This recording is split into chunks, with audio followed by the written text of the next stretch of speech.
Près du golfe de Corinthe, sur les flancs du mont Parnasse, se trouve un édifice religieux bâti aux alentours du XIIIe siècle avant Jésus-Christ, le sanctuaire d'Apollon. C'est ici que le légendaire oracle de Delphes prédisait leur avenir aux Grecs.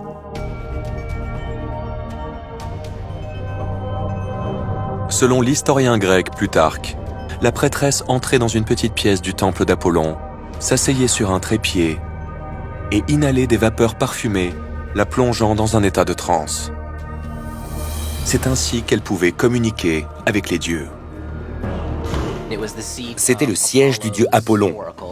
C'est lui qui faisait les prédictions. La prêtresse transmettait uniquement les messages. Elle n'avait aucun réel pouvoir. Apollon n'allait pas livrer ses prédictions en personne. Il était sur le mont Olympe avec les autres Olympiens. Il était prêt à répondre à ces questions, mais à travers une intermédiaire. Beaucoup de gens venaient le consulter, pas seulement des héros mythologiques, mais des personnes qui ont vraiment existé. Si vous allez à Delphes, vous verrez des inscriptions. Ce sont les réponses aux questions qui ont été posées à l'oracle.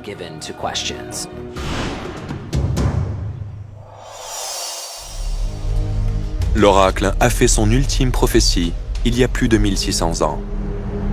Pourtant, de nombreux spécialistes considèrent toujours le sanctuaire d'Apollon comme un site très important, car des reliques pourraient encore être découvertes dans le secteur. Certains pensent même que parmi ces richesses perdues se trouve un objet extrêmement précieux, l'omphalos delphique. En grec, omphalos signifie nombril.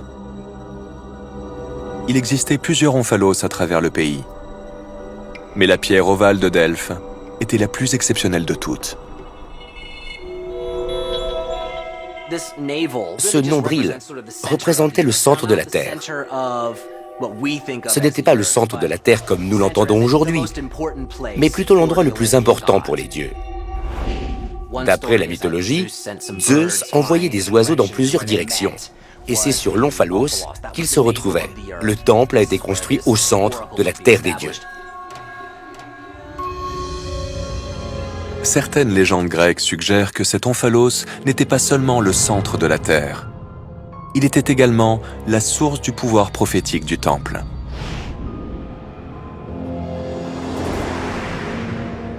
Parfois, ces omphalos avaient un pouvoir spécial.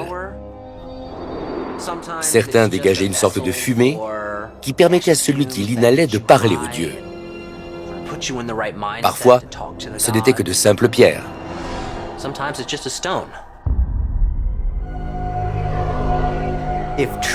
Si les Grecs sont vraiment entrés en contact avec leurs dieux, qui étaient sans aucun doute des extraterrestres, je pense que c'est grâce à une sorte de transmetteur que l'oracle était la seule à savoir utiliser. Pourquoi?